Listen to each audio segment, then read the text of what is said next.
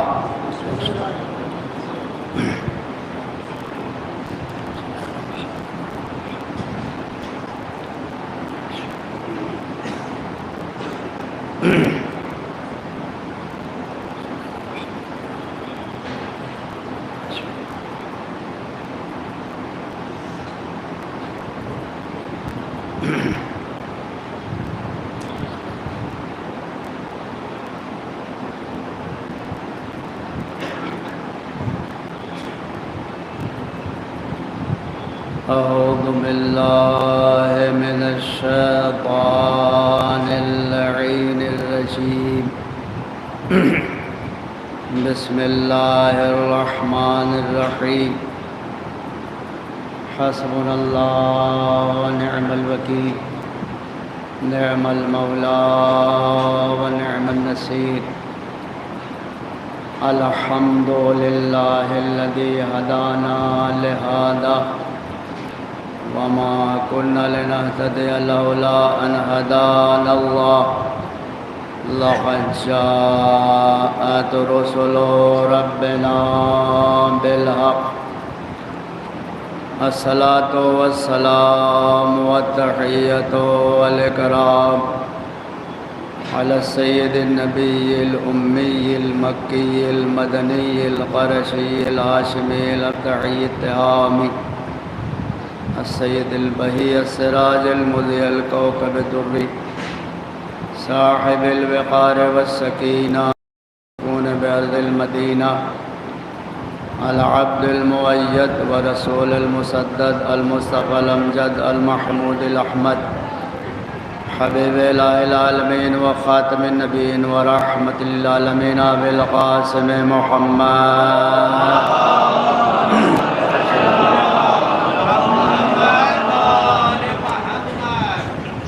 وآله الطيبين الطاهرين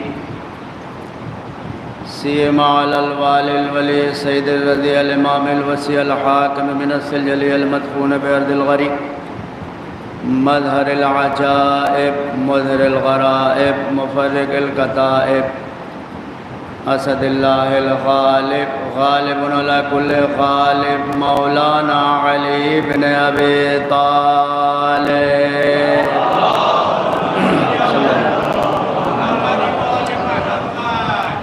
اللهم وال من والا وعاد من عادا وانصر من نصره واغضل من خذله واللعنة الدائمة الباقية على أعدائهم وغاصب حقوقهم ومنكر فضائلهم الشاكين فيهم والمنحرفين عنهم أجمعين من الآن إلى قيام يوم الدين أما بعد فقد قال تعالى وقوله الحق بسم الله الرحمن الرحيم واعبد ربك حتى يأتيك اليقين ایک صلوات ارشاد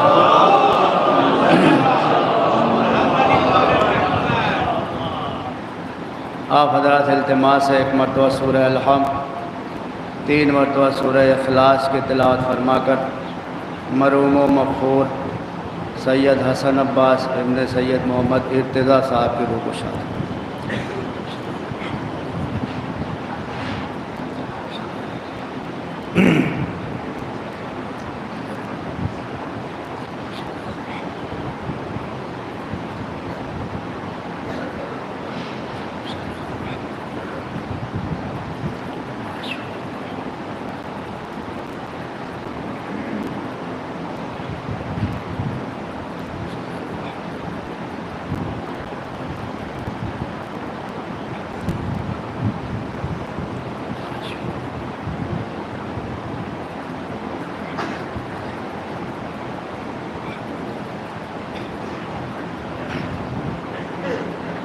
ایک صلوات ارشاد فرمایا حضرات۔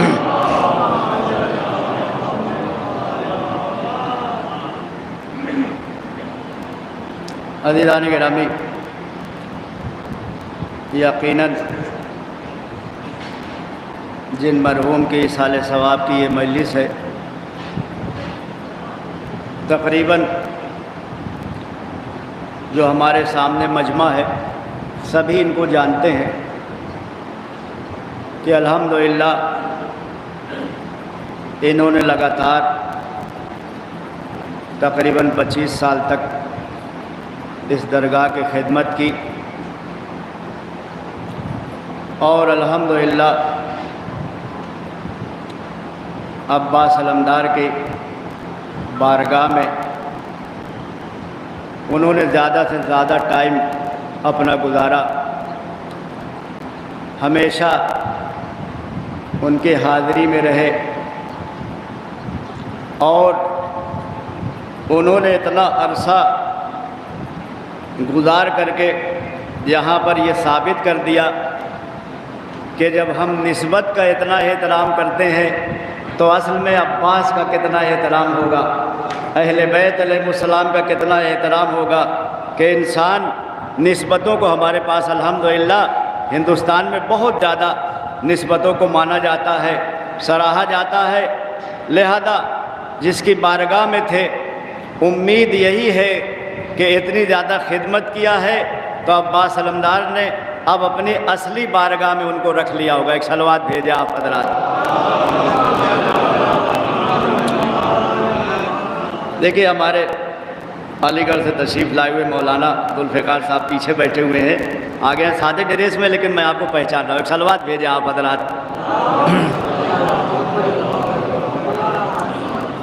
اور ایسے بھی ماشاءاللہ جب تک مجلس ہوگی مجمع آتا رہے گا تو اس میں ہر جگہ مجلس جو شروع ہوتی ہے، چاہے ایصال ثواب کی ہو، چاہے محرم کی ہو، یا سفر کی مجالس ہو، یا سال بھر اور مناسبات سے مجالس ہوتی رہتی ہے، بانی مجلس کی یا جو منتظم ہوتا ہے اس کی دلی خواہش کیا ہوتی ہے، یہ نہ سمجھے کہ صرف بانی مجلس کی دلی خواہش یا جو منتظم ہوتا ہے ناظم اس کی دلی خواہش، بلکہ یہ قرآن کی بھی تمنا ہے۔ جو الحمدللہ جو بہت سے ہمارے سامنے بیٹھے ہوئے ہیں مختلف مقامات پر حقیر سے مجالس کو سماعت فرما چکے ہیں، چونکہ میں مجمع دیکھ رہا ہوں، علی گڑھ سے بھی آیا ہوا ہے، آگرہ سے بھی آیا ہوا ہے، میرٹھ اور مظفر نگر سے اور بریلی سے بھی آیا ہوا ہے، اور شکوہ آباد کے تو کافی حضرات ہیں، پھر ماشاءاللہ شکوہ آباد کے جو لکھنؤ میں ہیں چہرے بہت کم نظر آتے ہیں، آپ مجلس میں دیکھ رہا ہوں۔ ایک صلوات بھیجیں آپ حضرات۔ تو انشاءاللہ جو بھی بات ہوگی سب آیت کے ذریعے، روایت کے ذریعے، درایت کے ذریعے، چونکہ الحمدللہ جیسا کہ آج دنیا چاہتی ہے ہمارے پاس کوئی بھی بات ہوا میں نہیں ہونی چاہیے، ساری باتوں کو آیتاً، روایتاً، درایتاً، عقلاً، نقلاً، زبان، منطقتاً، فلسفتاً ہر اعتبار سے ثابت کرنا چاہیے، اور ماشاءاللہ سمجھدار مجمع ہے، لکھنؤ کا مجمع ہے، تو ہم ایک اشارہ کرتے، چونکہ بہت اعراض کیا جاتا ہے، اعتراض کرتے رہتے ہیں، ایراد کرتے رہتے، ابھی آپ دیکھیے 15-20 دن کے بعد جب محرم کی تیاری ہوگی تو نہ جانے کتنے برساتی میڈک اپنے اپنے گڑھوں سے دوبارہ نکل کر کے اوپر آ جائیں گے اور ہمارے اوپر بھونک۔ ایک صلوات بھیجیں آپ حضرات۔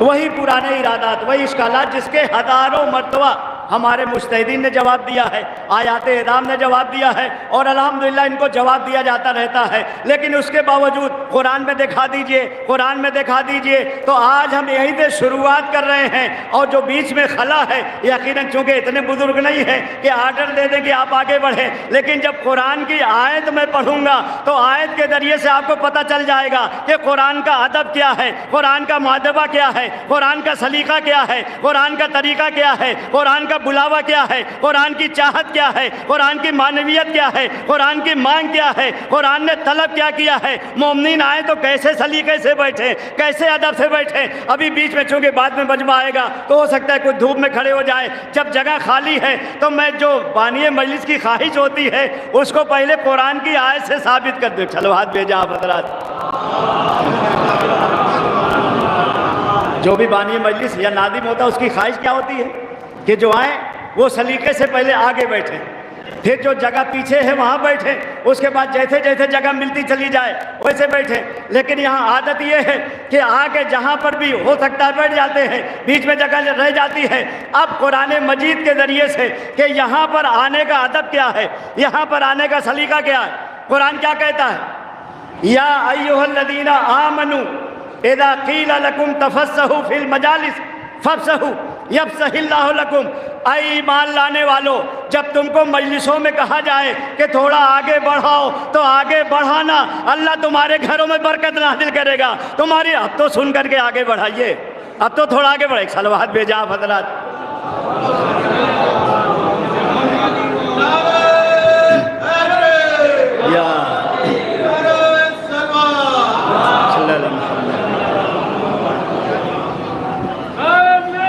زندہ باد، زندہ باد، مردہ باد۔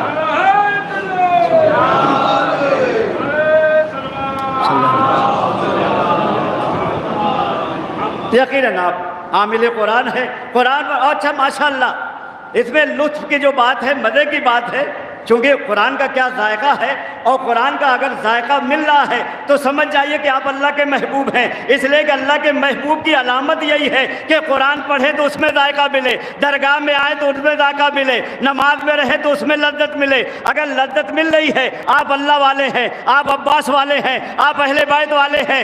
اس میں جو لطف کی بات ہے، مزے کی بات ہے کہ قرآن مجید نے جب دعوت دیا ہے تو دعوت دینے کے کئی طریقے رکھے ہیں، لیکن فرش ادا پر بلایا تو دعوت کا طریقہ بدل دیا۔ اس لیے کہ قرآن میں بلانے کے 8 طریقے ہیں جو اللہ نے دعوت دیا ہے۔ وہ 8 طریقے کیا ہیں؟ یا ایھا الملا، یا ایھا القوم، یا ایھا الکتاب، یا ایھا الیہود، یا یہی تو ہے نا۔ اے یہودیوں تم سے کہا جا رہا ہے، اے مجوسیوں تم سے کہا جا رہا ہے، اے عقل والوں تم سے کہا جا رہا ہے، اے کتاب والوں تم سے کہا جا رہا ہے، اے لب لباب رکھنے والوں تم سے کہا جا رہا ہے، اے اصالت رکھنے والوں تم سے کہا جا رہا ہے، اے حقیقت۔ ایک صلوات بھیجا آپ حضرات۔ ایک اور صلوات بھیجیں آپ حضرات۔ یا ایھا القوم،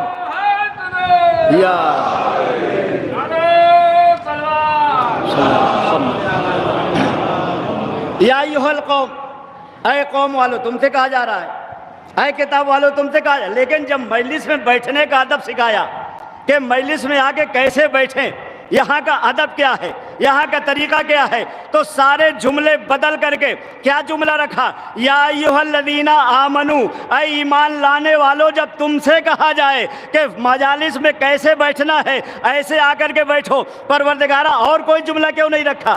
ایمانداروں سے کیوں خطاب کیا؟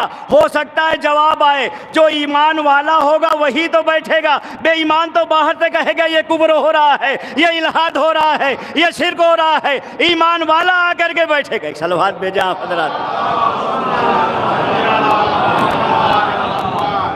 اور الحمدللہ ہمارے پاس جو آداب میں یہ سکھایا جاتا ہے، یہ بتایا جاتا ہے، ایسا نہیں ہے کہ صرف وہ جملے ہیں ذاکرین کے، نہیں، ایک ایک بات کو قرآن مجید میں رکھا گیا ہے، ایک ایک بات کو سمجھایا گیا۔ صرف ہم کو اس میں غور کرنے کی ضرورت ہے، صرف ہم کو فکر کرنے کی ضرورت ہے۔ اور مزے کی بات یہ ہے کہ جس پر قرآن نے بہت زیادہ زور دیا ہے اس پر کام نہیں ہو رہا ہے، جس پر ایک آیت بھی نہیں آئی ہے اس پر لاکھوں لوگ کام پر لگے ہوئے ہیں۔ حافظہ بہت کیا جا رہا ہے، قرآن پر غور نہیں کیا جا رہا ہے، چونکہ قرآن کے لیے یعنی آپ شروع سے لے کے آخر تک دیکھیں تو جگہ جگہ آئے گا کہ کیوں غور نہیں کرتے۔ افلا یتدبرون القرآن ام علی قلوب اقفالها، قرآن میں غور و فکر کیوں نہیں کرتے؟ کیا تمہارے قلوب پر تالے لگا دیے گئے ہیں؟ فقروا ما تیسر منہ، قرآن کو اتنی پڑھو جتنا آسانی سے سمجھ سکو۔ رتل القرآن ترتیلا، قرآن کو ٹھہر ٹھہر کے پڑھا کرو۔ صلوات بھیجیں آپ حضرات۔ اس پر اگر فکر کر جائے دنیا، آج جو ہماری حالت ہے، پوری دنیا مسلمانوں کی حالت ہے، صحیح معنی میں اگر قرآن پر غور کر لیا جائے، قرآن پر فکر کر لیا جائے، جس دن سے بھی قرآن پر فکر کرنے کی شروعات ہو جائے گی، اسی دن سے ہماری حالت بدلنا شروع ہو جائے گی۔ چونکہ جس بات پر بہت زیادہ زور دیا گیا ہے کہ غور کیا کرو، فکر کیا کرو، کیا تمہارے عقل نہیں ہے؟ کیا تمہارے فہم نہیں ہے؟ کیا تمہارے ذکا نہیں ہے؟ کیا تم فریس نہیں ہو؟ کیا تم سلیس نہیں ہو؟ کیا تم فہیم نہیں ہو؟ کیا تم فقیہ نہیں ہو؟ کیا تم سمجھدار نہیں ہو؟ کیا تمہارے پاس لب نہیں ہے؟ کیا تمہارے پاس لبابہ نہیں ہے؟ کیا تمہارے پاس اصالت نہیں ہے؟ کیا تمہارے پاس عقل نہیں ہے؟ کیا تمہارے پاس نقل نہیں ہے؟ کیا تمہارے پاس فہم نہیں ہے؟ کیا تمہارے پاس دعوت کا سلیقہ نہیں ہے؟ کیا تمہارے پاس قربت نہیں ہے؟ کیا تمہارے پاس طہارت نہیں ہے؟ کیا تمہارے پاس نجابت نہیں ہے؟ کیا تمہارے پاس شرافت نہیں ہے؟ کیا تمہارے پاس کرامت نہیں ہے؟ کیا تمہارے پاس فہم نہیں ہے؟ کیا تمہارے پاس علم نہیں ہے؟ کیا تمہارے پاس سوچنے سمجھنے کی صلاحیت نہیں؟ ایک صلوات بھیجیں آپ حضرات۔ یہی وجہ ہے کہ آج جن لوگوں نے قرآن پر فکر کیا ہے وہ ترقی کر رہے ہیں، دنیا میں بہت آگے بڑھ رہے ہیں، اور جو لوگ صرف قرآن کو یا رٹ رہے ہیں یا تحفظ بنائے ہوئے ہیں یا اپنے جیب میں رکھے ہوئے ہیں یا گھر میں اتنی بلندی پر رکھے ہوئے احترام کے ہاتھ نہ پہنچے، سوائے کہ رمضان آئے تو کہیں اونچی جگہ پر کھڑے ہو کر کے اتار کے پڑھ لیں۔ ایک صلوات بھیجیں آپ حضرات۔ حالانکہ اس سے ہم کو فکر کرنا ہے، غور کرنا ہے، آگے بڑھنا۔ جیسے کہ ایک ملا نصر الدین صاحب کے لیے مشہور ہے کہ ان کی جب دعوت کی گئی اور دعوت میں ان کو ناشتے میں کلیجی دی گئی، جب کلیجی انہوں نے کھایا تو بہت زیادہ پسند آئی۔ دیکھیں آج جنہوں نے قرآن پہ غور و فکر کیا ہے وہ کہاں تک پہنچ گیا، وہ کتنی ترقی کر رہا ہے، اور جو لوگ صرف قرآن کو رٹ رہے ہیں، قرآن مجید میں غور و فکر نہیں کر رہے، ان کی حالت زار کیا ہے آپ کے سامنے ہے۔ اچھا حالت زار بھی ہے، اور اگر کوئی کچھ کہہ دے بھی تو لگ بھی جاتی ہے ان کو۔ ایک صلوات بھیجے آپ حضرات۔ تازے واقعات آپ کے سامنے، کچھ کہنا بھی نہیں چاہیے۔ ان بدو عربوں کو کوئی کچھ کہے نہ، چاہے کچھ بھی کر جائے، چاہے کتنی اڈے کھول دیں۔ بہرحال وہاں پر جب دعوت ہوئی تو دعوت میں ان کو کلیجی بہت پسند آئی۔ جیسے ہی کلیجی پسند آئی کہا دیکھو بار بار تو آپ دعوت کرو گے نہیں، لہذا قلم و دعوات ہم نکالے دیتے ہیں، اس سے آپ ایک نسخہ لکھ دیجئے تاکہ ہم جائیں کلیجی خرید کر کے اپنے گھر میں بنا لیں، اور نسخہ رہے گا تو دیکھ دیکھ کر کے ہم ایسے ہی بنا لیں گے، دعوت ہو یا نہ ہو۔ بہرحال ملا نصر الدین صاحب کو پورا سب لکھ کر کے دے دیا، کلیجی ایسے بنتی ہے۔ گئے قصابی کے ہاں، وہاں سے آدھا کلو کلیجی خریدا اور لے کر کے بڑے فخر سے چل رہے تھے، سائیکل پر ٹانگے ہوئے تھے کہ اب کوئی دعوت دے یا نہ دے، اب تو ہم چل کے اپنے گھر میں کلیجی بنائیں گے اور کھا لیں گے۔ اتنے میں ایک چیل آئی اور کلیجی لے اڑی۔ جب کلیجی لے اڑی تو اس سے کہتے کلیجی تو لے جا رہے، نسخہ ہمارے جیب میں ہے۔ آج کا مسلمان بھی یہی کہہ رہا ہے کہ قرآن ہمارے جیب میں، ترقی انگریز کر رہے ہیں، ترقی جاپان کر رہا ہے، ترقی امریکہ، قرآن ہمارے جیب میں ہے۔ قرآن اب اس سے زیادہ میں مثال دے نہیں سکتا۔ ایک صلوات بھیجیں آپ حضرات۔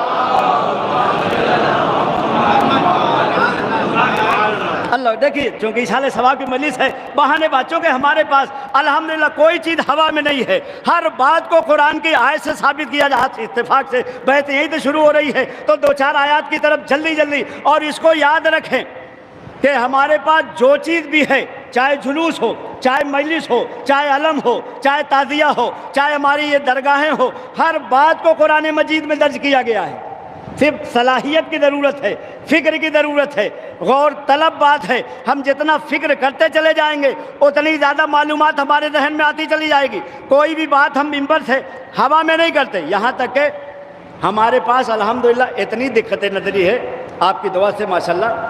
حیدرآباد دکن بہت آنا جانا ہوتا ہے، حیدرآباد دکن ہم گئے، وہاں پر جانے کے بعد ہمارے ہاتھ ایک کتاب لگی، آپ دیکھیے ماشاءاللہ کتنا کام ہوا ہے، اور ہندوستان میں بالخصوص لکھنؤ میں اتنا کام ہوا ہے تعزیہ داری اور مجلس و جلوس اور امامت و ولایت پر کہ باقاعدہ ایران عراق کے مجتہدین غبطہ کرتے ہیں آپ پر۔ ایک صلوات بھیجیں آپ حضرات۔ ہم نے خود بیانات وہاں ایران میں سنے ہیں کہ یہاں سے جب انٹرویو یا یہاں پر دورہ کر کے گئے بڑے بڑے آیت اللہ لوگ، تو انہوں نے جا کر کے اقرار کیا ہے کہ ولایت پر کام اگر دیکھنا ہے تو انڈیا چلے جاؤ، امامت پر اگر صحیح معنی میں کام ہوا ہے تو ہندوستان میں جا کر کے دیکھ لو۔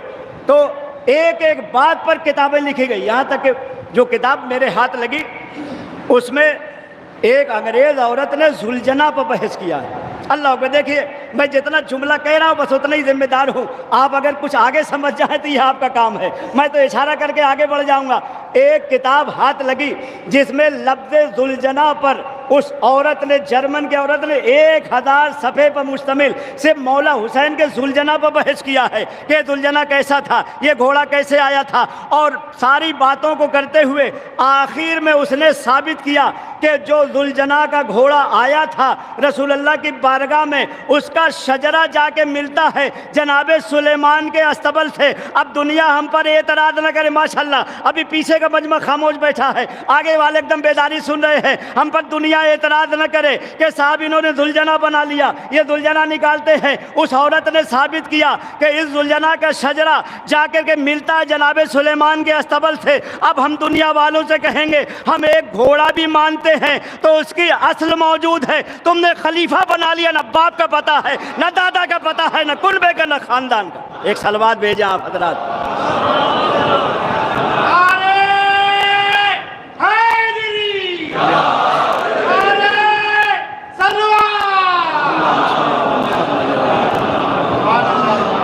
دیکھیں بہت سے لوگ جو نئے ہیں لکھنؤ کو، وہ غور سے ہم کو دیکھ رہے ہیں، حالانکہ لکھنؤ کے مختلف مقامات پر ہم پڑھ چکے ہیں، سبطین آباد بھی پڑھے ہیں، مصاحب گنج ہے یا ٹھاکر گنج ہے، یہاں پر بھی کبھی کبھی پہلے آئے ہیں، 3-4 سال سے خلا ہے۔ ایک صلوات بھیجیں آپ حضرات۔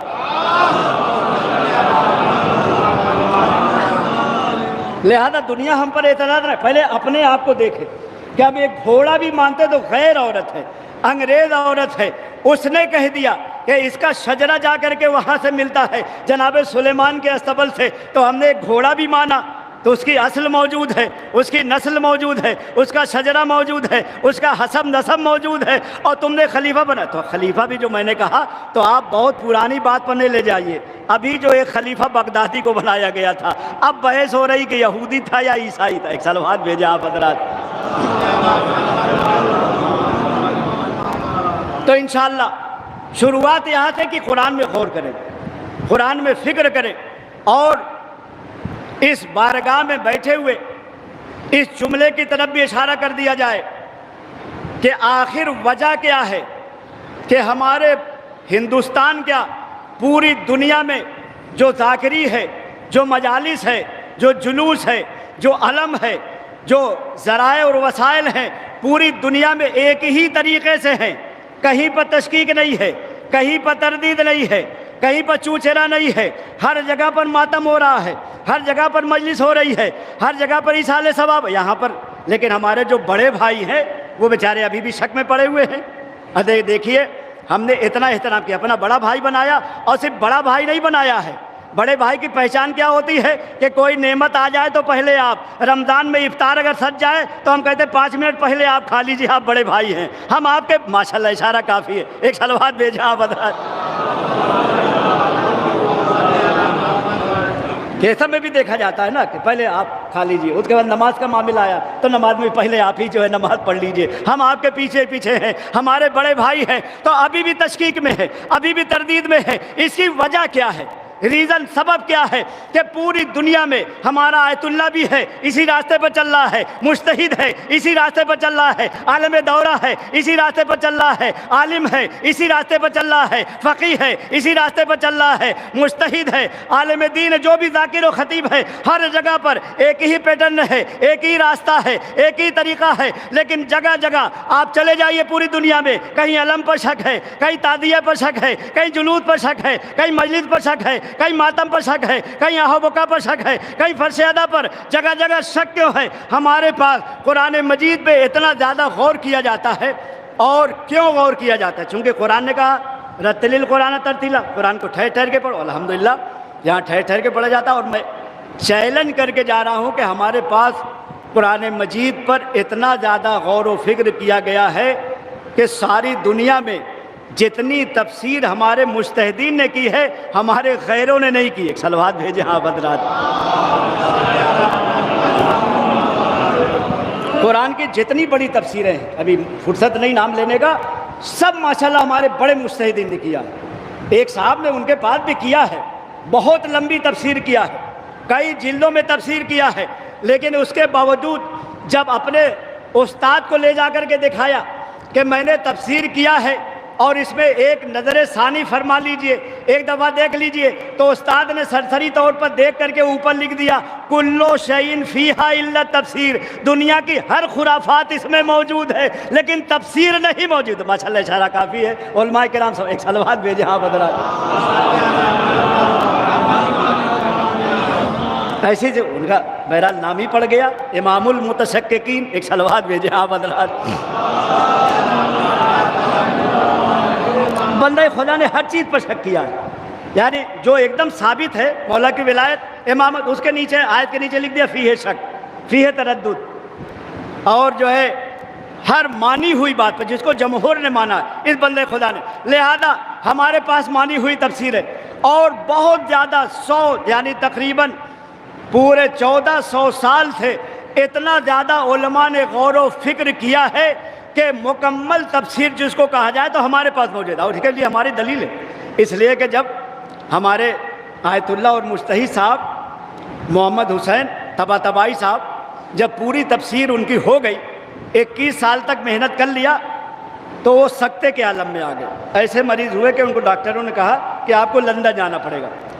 لندن جب علاج کرانے کے لیے وہ گئے تو جو عیسائی ڈاکٹر تھا اس نے ان کا دماغ کھولا, اور دماغ کھولنے کے بعد کبھی کھڑا ہوتا ہے کبھی بیٹھ جاتا ہے. او مائی گاڈ, او مائی گاڈ. پوچھنے والے نے پوچھا کہ تم تو ہمیشہ آپریشن کرتے ہو اور دماغ کا آپریشن صبح سے لے کے رات تک نہ جانے 5 یا 6 کر ڈالتے ہو, یہ پہلی دفعہ کبھی اٹھ رہے ہو کبھی بیٹھ رہے ہو؟ اس نے کہا ابھی تک جتنا بھی میں نے دماغ کھولا ہے اس کی رگیں دیکھی ہے تو کسی نے 7% استعمال کیا ہے, کسی نے 4%. یہ ایران کا ایسا عالم دین ہے کہ پورے دماغ سے اس نے کام لیا ہے, اس کی ساری رگیں سرخ ہو گئی. ایک صلوات بھیجیں آپ حضرات. المیزان, جس کے لیے آقائے مطہری صاحب کہتے ہیں کہ اس تفسیر کو 100 سال کے بعد جو لوگ پیدا ہوں گے وہ سمجھیں گے, ابھی یہ تفسیر سمجھی نہیں جا رہی ہے. آیت اللہ مکارم صاحب نے 25 علماء کرام کو بٹھایا تو تھوڑا خلاصہ اسے لیا, پورا وہ بھی سمجھ نہیں پائے. 25 علماء کرام بیٹھے تو تفسیر نمونہ نکلا جو اسی کی مثال ہے. ایک صلوات بھیجیں آپ حضرات.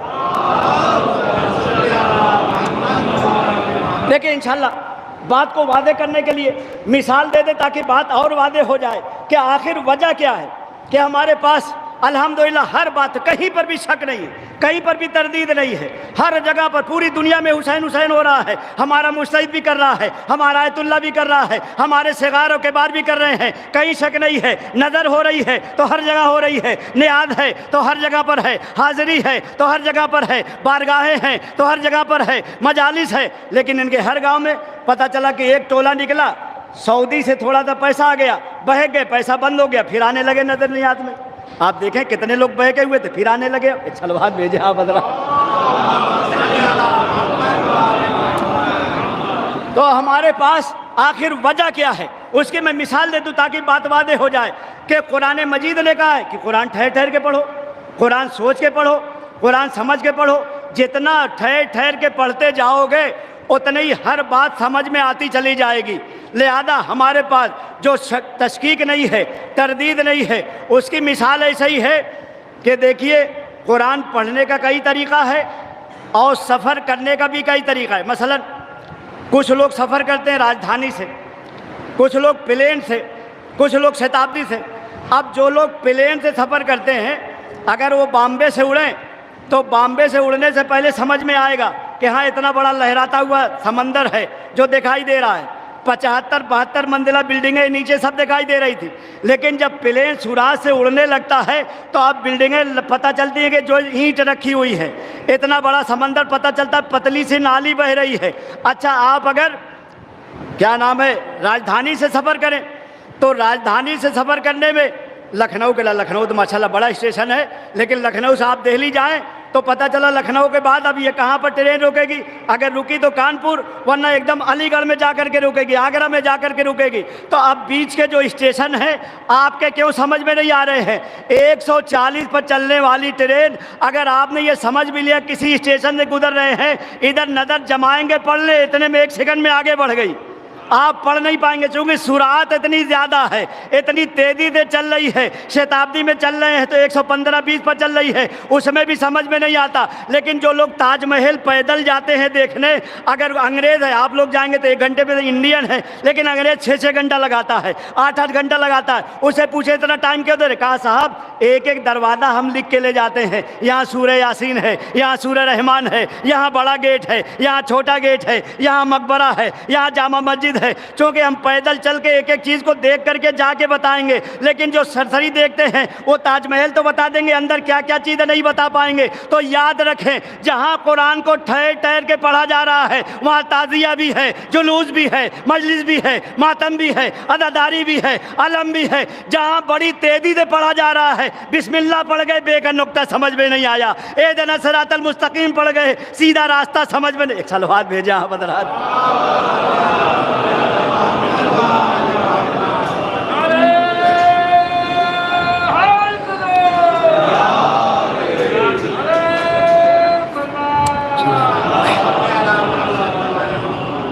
لہذا سرسری طور پر پڑھنے والوں کو گھاٹا کیا ہے، نقصان کیا؟ اور یہ میں نے دیکھا ہے کہ آج آپ اگر چلے جائیں کسی گاؤں دیہات یا شہر میں تو ایک دادا اپنا پوتے کو لائے گا، نواسے ہم نے کہا بھائی یہ 8 سال کا بچہ آپ لے کے آئے، کیا بات ہے؟ ارے حضور کیا ہمارا یہ پوتا ہے 8 منٹ میں پارا پڑھ جاتا ہے۔ آپ دیکھیں جب کھڑے ہو کر کے پڑھنا شروع کر دیتے ہیں، اگر کوئی پیچھے سے لقمہ دے دے تو بھول جاتے ہیں۔ ایک صلوات بھیجے آپ حضرات۔ اتنی سرعت ہوتی ہے، چونکہ پتہ چلا یہاں 10 دن پڑھنا ہے، پھر آگے جا کے پھر 10 دن پڑھنا ہے، یہاں 1 لاکھ لے لیا، آگے جا کے 1 لاکھ لے لیا، کہیں 50,000 لے لیا، اس طرح سے 2-3 جگہ سیٹنگ رہتی ہے، تو ان کو 8-9 منٹ میں ایک پارا پڑھنا ہی ہے۔ لہذا تعریف کرتے ہیں، ارے صاحب یہ میرا بھتیجا ہے، یہ میرا نواسا ہے، یہ میرا پوتا 8 منٹ میں ایک پارا۔ ماشاءاللہ آپ بھی مولانا، ہم بھی ایران سے پڑھنے کے بعد 13 سال ایران پڑھنے کے بعد ابھی بھی قرآن لے کے بیٹھتے ہیں تو ممبر سے میں عرض کر رہا ہوں، کبھی بھی ایک پارا پڑھنے میں 50 منٹ سے کم نہیں لگتا۔ ایک گاؤں دیہات کا بچہ 8 منٹ میں پڑھ جائے اور ہم لوگ امامہ لگا کے آئے 50 منٹ کیوں؟ اس لیے کہ غور کرنے کا حکم ہے۔ اور یہ جو جلدی پڑھایا نہیں جا رہا ہے، یہ سیاست ہے کہ قرآن کو رٹ کے ایسے ہی جلدی پڑھ دو، ورنہ جب غور کرنے لگو گے درگاہیں سمجھ میں آئے گی، بارگاہیں سمجھ میں آئے گی، محرم سمجھ میں آ جائے۔ ایک صلوات بھیجا آپ حضرات۔ یہی وجہ ہے کہ جو ان کے سمجھ میں نہیں آیا، اور الحمدللہ جہاں سمجھ میں آ رہا ہے وہاں بڑی تیزی سے تیسرا کلمہ پڑھنے میں دیری نہیں ہو رہی ہے۔ کتنے مفتیان کرام ہیں جو چلے آ رہے ہیں ہماری طرف۔ یہی وجہ ہے کہ آج آپ کو بہت زیادہ اپنے مذہب کے بارے میں بتانے کی ضرورت نہیں ہے۔ کونوا دعاة الناس بغیر السنتکم، تم لوگوں کو بلاؤ اپنی زبان کے علاوہ اپنے کردار سے بلاؤ، اپنے اخلاق سے بلاؤ۔ مجلس سننے کے بعد جب درگاہ سے جاؤ تو باہر نکلنے کے بعد لوگ خود کہیں یہ علی والا آ رہا ہے، یہ حسین والا آ رہا ہے، یہ عباس والا آ رہا ہے، اور دنیا خود کہے کہ جب علی والے ایسے ہیں تو علی کیسا رہا ہوگا، جب حسین والے ایسے ہیں تو حسین کیسے۔ ایک صلوات بھیجا آپ حضرات۔ آج اتنا زیادہ ایران نے ہم کو پہچانوا دیا کہ ساری دنیا میں ہم کو جانا جاتا ہے، ساری دنیا میں ہم کو پہچان۔ ماشاءاللہ انشاءاللہ ثواب کی مجلس ہے، اس بات کی طرف بھی اشارہ کر دیں، یہ بار بار جو آپ کو بلایا جاتا ہے مجلسوں میں اپنی پرانی پہچان بنانے کے لیے، اس لیے تھوڑا سا ہم پہچان سے ہٹ گئے ہیں، تھوڑا سا اس راستے سے ہٹے ہوئے ہیں، بار بار دعوت دی جا رہی ہے، بار بار بولا، چونکہ اصحال ثواب کی مجلس ہے لہذا ابھی میں تمہید سے گزر رہا ہوں کہ بار بار کیوں بٹھایا جاتا ہے، کیوں بلایا جاتا ہے۔ یہ بھی قرآن سے ثابت ہے، یہ بھی انبیاء کرام سے ثابت ہے کہ یہاں بار بار بلا کر کے آپ کو کیا سمجھایا جا رہا ہے، آپ کو کیا بتایا جا رہا ہے۔ ایک تو ہم اپنی پرانی پہچان پر آنا چاہتے ہیں، اور اس پر کافی دلیل، چونکہ آج ہماری پہچان ہے، آج پوری دنیا میں ہم کہیں بھی چلے جائیں اب چھپنے والے نہیں ہیں۔ اسی وجہ سے آپ دیکھیے تقریباً 26 لاکھ لوگوں میں سے 13 لاکھ کا مجمع آ چکا تھا، ایک ایرانی عالم دین کو گرفتار کیا، اتنے لوگ نہ جانے کیا کیا بولے۔ ہماری پہچان ہو گئی ہے، ہم کو دیکھا جا رہا ہے، ہم کو سمجھا جا رہا ہے۔ صلوات بھیجا آپ حضرات۔ آیت اللہ قاسمیان پہچانے جا رہے ہیں، دنیا جانتی بہت بڑا قاری ہے، بہت بڑا آیت اللہ ہے، بہت بڑا مجتہد ہے، پہنچا ہوا آدمی ہے، ورنہ نہ جانے کیا کیا لوگ بول رہے ہیں۔ ان سے پہلے بھی تو ایک فلسطینی لڑکے نے بول دیا تھا، پکڑ نہیں پائے اس کو، 13-14 سال کا لڑکا، 15 سال کا لڑکا، اس نے میسج کر دیا، لیکن اس کے میسج کرنے بھی ان میں ایک فرق رہا، ان کا میسج فوراً وائرل ہو گیا۔ اس کا فلسطین پہنچنے کے بعد اس نے ٹرمپ کے آنے کے بعد جا کر کے وہاں پر عمرہ کیا، اور عمرہ کرنے میں وہاں تک پہنچا جہاں پر یہ پیسہ لے کر کے جمع کرتے تھے۔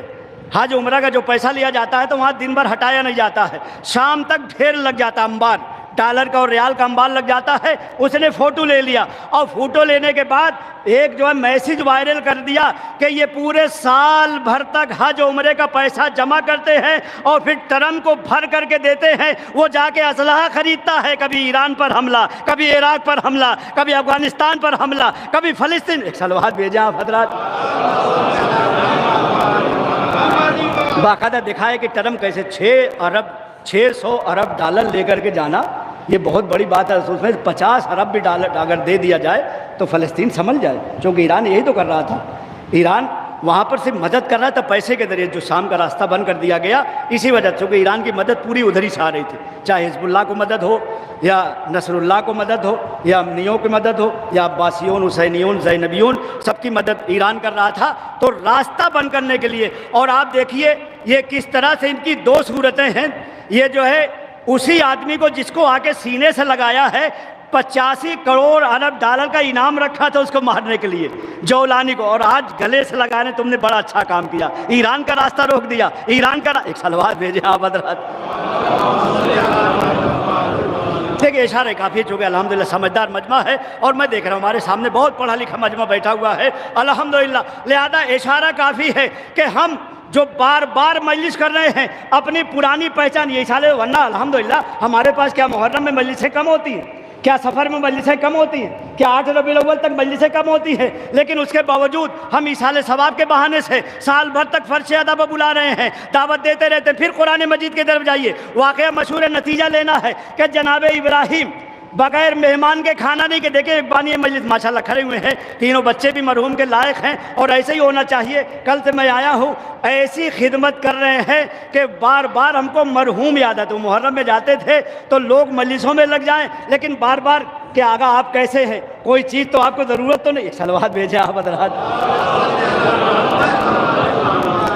وہی حالت میں دیکھ رہا ہوں، تو یہ بانی مجلس جو باہر کھڑا رہتا ہے مجلس کرنے کے بعد ہاتھ جوڑے، اس کے دل کی حسرت کیا ہے، اس کے دل کی خواہش کیا ہے۔ پھر قرآن مجید آپ دیکھیے گا، جناب ابراہیم نے جب دعوت دیا 70 افراد آئے جو کہ کافر ہیں، مشرک ہیں، کھانا کھا لیا، آذوقہ مل گیا، چونکہ آذوقہ حیات قوت لا یموت بھی ان کو دیا، وعدہ کیا تھا کھانا بھی کھلائیں گے، جو تمہاری مزدوری ہوگی وہ بھی دیں گے۔ جب مزدوری وغیرہ دے دیا، جانے لگے تو ان میں جو بزرگ کا حضور بڑی زحمت اٹھایا، آپ کی خواہش کیا ہے، آپ کی تمنا کیا ہے؟ کہا کہ ایسا ہے کہ تمنا میری ہے کہ ایک سجدہ کر کے چلے جاؤ۔ اور بیچارے کافر مشرک کیا جانے سجدہ، زیادہ تھوڑا ناراض بھی ہو گئے۔ جب جانے لگے تو بزرگ نے ٹھہرایا، کہا رکو رکو، پوچھ لیتے ہیں کیسے کیا جاتا ہے، پوچھ کر کے کل یہی وجہ ہے کہ ہمارے پاس حدیث میں آیا ہے الشیخ فی بیتے کالنبی فی امتے، بزرگ اپنے گھر میں ایسا ہی ہوتا جیسے ایک نبی اپنے امت میں ہوا کرتا۔ اس نے جو ہے کہا نہیں چلو پوچھ لیتے۔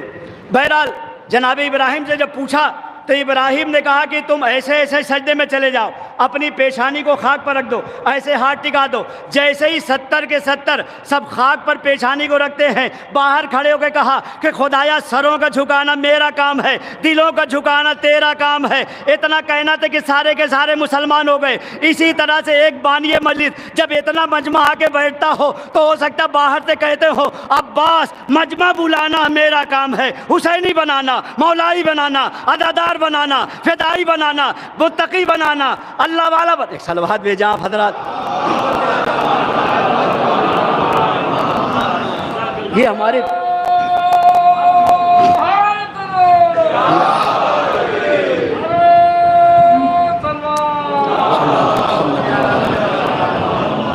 قرآن مجید سے، قرآن میں بھی واقعہ ہے۔ اور اس کے بعد ہماری پہچان کیا ہے؟ دیکھیں دشمن نے بتایا والفضل ما شہدت به اعداؤ، اور فضیلت یہی ہے جس کی گواہی دشمن دے دے کہ ہماری پرانی پہچان کیا۔ 1400 سال پہلے آپ جائیے تو ہماری پہچان میں جو ابن زیاد نے پہچان بتائی، خدا اس پر لعنت کرے، جب پکڑے جا رہے تھے سب کہ کربلا نہ جانے پائیں، اس نے اپنے داروغہ سے پوچھا یہ بتاؤ سب کو پکڑ کے لائے، مسلم نے سجا کیوں نہیں پکڑ میں آ رہے ہیں؟ کہا کہ حضور بار بار ان کے گھر پر جا رہے ہیں، وہ تو مل ہی نہیں رہے ہیں۔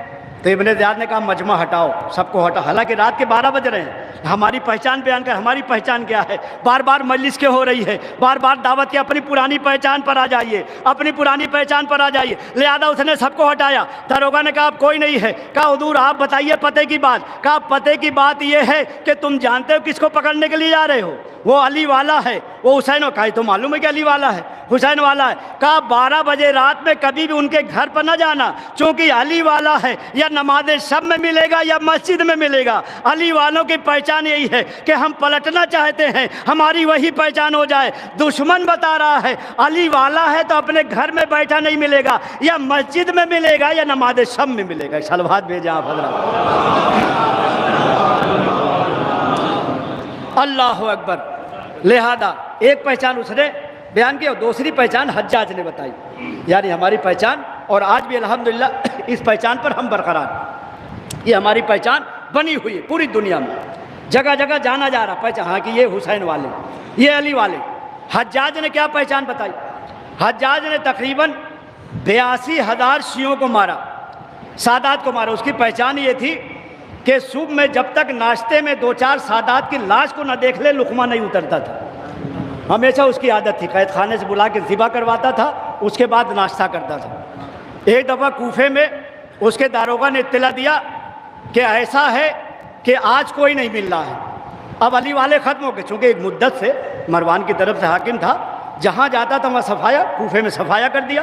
82,000 کو اس زمانے میں چھانٹنا اور مارنا، قید خانے خالی ہو گئے، اب کوئی نہیں مل رہا ہے۔ اس نے کہا آؤ پتے کی بات بتاتا ہوں، میرے دماغ میں ہے کہ علی والے کیا ہیں۔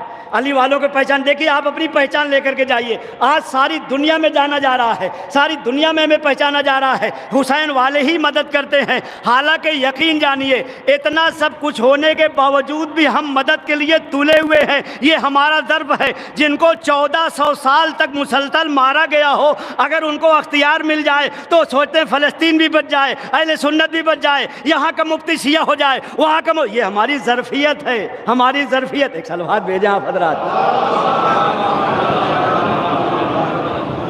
کہ ابھی بھی ہم کوشش ہے کہ افہام و تفہیم ہو جائے، مذاکرہ ہو جائے، لوگ آئے سمجھے، اور الحمدللہ ہو رہا ہے بڑی۔ بلکہ ابھی تو ایک جگہ میں مجلس پڑھ رہا تھا، وہاں مشورہ دیا، ہم نے کہا دیکھیے آپ لوگ جو بہانے کرتے ہیں کہ صاحب ہم شیعہ تو ہو جائیں، ہماری لڑکیاں کوئی نہیں لیتا، لہذا دوبارہ ہم نے کہا اب یہ بہانہ ختم ہو گیا۔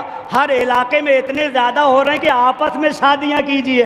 اب کوئی دیہات نہیں بجا ہے جہاں 20 لوگ شیعہ نہ ہو گئے۔ صلوات بھیجیں آپ حضرات۔ یہ ایران کی وجہ سے، ہماری مدد کی وجہ سے، جس دن ٹرمپ نے پیسہ لیا لے جانے لگا، اسی رات ایک مفتی شیعہ ہوا ہے مصر کا، کہ یہ حالات چل رہے ہیں کہ وہاں غزہ میں بچے مارے جا رہے ہیں، سارا پیسہ وہاں بھیج رہے ہیں۔ اس نے ٹھوکر مارا سب چیز پر اور کلمہ پڑھ کر کے ایران پہنچ گئے۔ ایک صلوات بھیجے ہاں حضرات۔ تو اس نے پہچان کیا بیان کی؟ کہا ادھر آؤ۔ ایک پہچان ابن زیاد نے بیان کی، ہماری پرانی پہچان کی، علی والوں کی پہچان، حسین والوں کی پہچان۔ اب یہ پہچان بیان کر رہا ہے۔ کہا ایسا نہ کہو کہ علی والے ختم ہو گئے۔ کہا پھر کیا کروں؟ کہا کہ آپ جاؤ اور جانے کے بعد ایک چوراہے پر گڈھا کھودو، گڈھا کھودنے کے بعد جب مجمع جمع ہو جائے تو جو سب سے زیادہ بوڑھا انسان ہو اس کو مارتے ہوئے گڈھے میں ڈھکیل دو، اور دیکھو مجمع تو ہزاروں کا جمع ہو جائے گا، لیکن جو مجمع سے کوئی بھی بولے اس کو پکڑ کے لاؤ، یقیناً علی والا ہے۔ علی والوں کا دل بڑا نرم ہوتا ہے، وہ فساد ہوتا ہوا نہیں دیکھ سکتے، وہ کسی کو مظلوم ہوتا ہوا نہیں دیکھ سکتے۔ لہذا جاؤ، جیسے ہی گڈھا کھودا اور دیکھا کہ جو ہے مار رہے کوئی نہیں بول رہا ہے، ایک نوجوان لڑکا نکلا، یہ کیا کر رہے ہو، یہ کیا کر رہے ہو، یہ تو بوڑھا انسان ہے، اس پر ظلم کیوں کر رہے ہو؟ جو پکڑ کے لے گئے تو پتہ چلا علی والا تھا۔ علی والوں کا ظرف بڑا نرم ہوتا ہے، دل بڑا نرم ہوتا ہے۔ علی والوں کی پہچان یہی ہے کہ اگر پوری دنیا میں ظلم ہوتے ہوئے دیکھ کر کے دل پگھل جائے تو سمجھ جائیں علی والے، سمجھ جائیں حسین والے۔ دیکھیں میسج ہے، پیغام جا رہا ہے ایصال ثواب کے بہانے سے۔ اور یقین جانیے کہ بہرحال قرآنی گفتگو بھی ہو رہی ہے کہ قرآن کے ذریعے سے، اور پھر اپنی پرانی پہچان یاد رکھیں کہ ہم مجالس میں جو آتے ہیں، چاہے ایصال ثواب کی مجلس ہو چاہے کوئی بھی مجلس ہو، دو بات ہم، ایک تو یہ ہماری پرانی پہچان دوسرے یہ کہ ہم مخلص ہو جائیں، ہم خالص ہو جائیں۔ ہم یہاں پر آ رہے ہیں، اس بارگاہ میں آ رہے ہیں۔ ایک تو یہ کہ ماشاءاللہ بارگاہ میں پڑھ رہا ہوں تو قرآن مجید سے ایک بات کی طرف یہ بھی اشارہ کر دیں کہ بارگاہوں میں آیا کیسے جاتا ہے۔ ایک صلوات بھیجیں آپ حضرات۔ قرآن مجید نے کیا طریقہ دیا ہے؟ ابھی تک آپ سن رہے ہیں قرآن کی آیات اور کہیں کہیں مفہوم، چونکہ آیات میں پوری پڑھنے لگوں تو یقین ایک دلیل پر 18 آیتیں ہیں، مختلف جگہوں سے ہے، دلیل دی جا سکتی ہے، لیکن ایک جھروکا ایک اشارہ کر کے، چونکہ لکھنؤ کا بافہم مجمع ہے اور ہمارے ماشاءاللہ بہت سے سمجھدار لوگ، یہاں تک کہ ہمارے سکندرہ کے بھی دوست سامنے بیٹھے ہوئے، صلوات بھیجیں آپ حضرات۔ لہذا صرف اشارات اور کنایات میں بات ہوتی چلی جائے گی کہ ایک تو ہماری پہچان، دوسرے یہ کہ یہاں پر آنے کے بعد کہ کیسے آنا چاہیے، قرآن نے کیا طریقہ دیا۔ بہت جلدی سے صرف قرآن کی ایک آیت پڑھوں گا۔ شاہ عباس جب زیارت کرنے کے لیے چلا، جیسے ہی پہنچا ہے نجف کے قریب، اس کو قبہ مدار نظر آیا، نجف اشرف کا روضہ نظر آیا، اپنے وزیر کو بلایا، کہا کہ یہ بتا، یہ قبہ نظر آ رہا ہے، اب یہاں پر زیارت کے لیے کیسے جایا جائے؟ اس نے کہا حضور، چونکہ ناصبی تھا، اس کا وزیر دشمن اہل بیت تھا، کہا حضور آپ بھی بادشاہ ہیں، علی بھی بادشاہ تھے، لیکن ایک بادشاہ کے دربار میں جیسے جایا جاتا، آپ حشم ہے، خدم ہے، گھوڑے ہیں، آپ ایسے ہی جائیے۔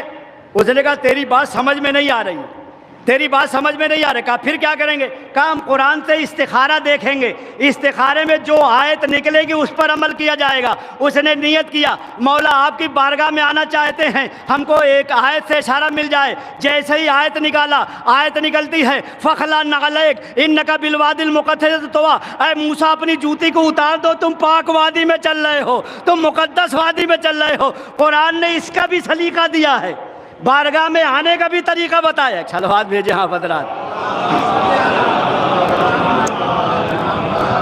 اور یہاں پر آنے کے بعد کیسے ہم مخلص ہو جائیں، کیسے؟ چونکہ ہمارے پاس دو رنگ سے مخلص نہیں ہونا ہے، جیسے اللہ کے لیے ایسے ہی رسول اللہ کے لیے، جیسے ہی رسول اللہ کے لیے ایسے ہی مولا علی کے لیے، اور ایسے ہی عباس علم۔ یہ نہیں کہ ہم اللہ کے بارے میں کچھ اور خیال رکھیں، رسول اللہ کے بارے میں کچھ اور خیال رکھیں، اور مولا علی کے لیے ہمارا خیال بدل جائے۔ اس لیے مولا نے بھی سمجھا، انشاءاللہ وہ روایتوں کو بعد میں پیش کیا جائے گا، چونکہ اللہ کے بارے میں ہمارا کیا خیال ہے، کیا بتایا گیا ہے احادیث روایت میں کہ اللہ کو مان لیا ہے تو اخلاص کا نتیجہ یہی ہے، سلیقہ یہی ہے کہ اللہ کو مانا ہے تو اللہ کے دشمن کو نہ مانے، اللہ کو مانا اوہام کو نہیں، اللہ کو مانا اصنام کو نہیں، اللہ کو مانا ایہام کو نہیں، اللہ کو مانا جو ہے اصنام اور جتنے بھی بت ہیں ان کو نہیں ماننا ہے، اللہ کو مانا ابلیس کو نہیں، اللہ کو مانا کافر کو نہیں، اللہ کو مانا مشرک کو نہیں ماننا ہے، اللہ کو مانا تو سورج کو نہیں ماننا ہے، چاند کو نہیں ماننا ہے، ستارے کو نہیں ماننا ہے، سیارے کو نہیں ماننا ہے، چرندوں پرندوں درندوں ہزاروں اسماروں بہوروں طیوروں ملکوں فلکوں کائناتوں نباتاتوں جناتوں انسانوں عرشوں فرشوں خلائقوں ملائکوں عرش و کرسی۔ ایک صلوات بھیجیں آپ حضرات۔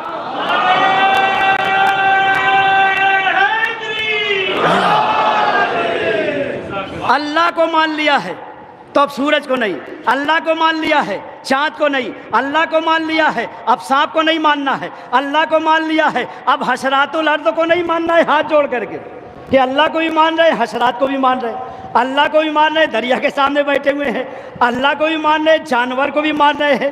حالانکہ یہاں جو مانتے ہیں، ہم لوگ جب باہر جاتے ہیں ایران وغیرہ، آپ سمجھئے ایرانی اتنا ہنستے ہیں ہمارے اوپر۔ ایک صلوات بھیجیں آپ حضرات۔ جب دیکھتے ہیں فارسی آتے تو پوچھتے ہیں اچھا بتائیے آپ کے ہاں ابھی بھی چوراہے پر اگر گائے بیٹھی تو آپ لوگ گاڑی لے کے کھڑے ہو جاتے ہیں اس کے سامنے؟ ایک صلوات بھیجیں آپ حضرات۔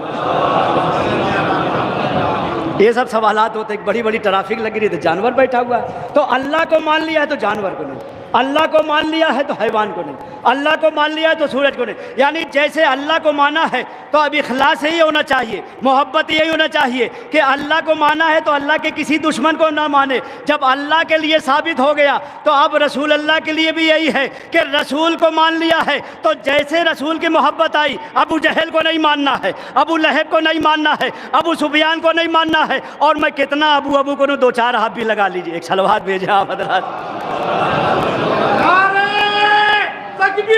اللہ یا رسول اللہ۔